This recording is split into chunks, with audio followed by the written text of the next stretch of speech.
Hello guys, ഞാൻ ഒരു സൂര്യാഗ്നി പൂ ഐസാക്കി ഇട്ടതാണ് കാണാൻ പോകുന്നത്. ഞാൻ കാണിച്ചുതരാം. അതിപ്പോ നല്ല ലവ് ഷേപ്പായിട്ടുണ്ട്. എൻ്റെ ഉള്ളിൽ പൂവ് ഇങ്ങനെ കഴിക്കുന്നത് കാണാൻ നല്ല രസമുണ്ട് അല്ലേ? ഇതാണ് ആ സാധനങ്ങൾ, കുറേ ഉണ്ട്. പിന്നെ സാധാ ഐസ്, പിന്നെ നല്ല പൂവിൻ്റെ ഐസ് കുറേ ഉണ്ട്.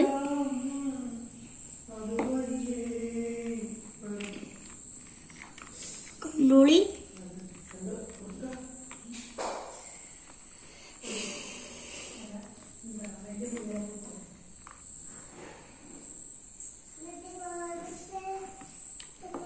പിന്നെ അടുത്ത വീഡിയോയിൽ നമുക്ക് കാണാം.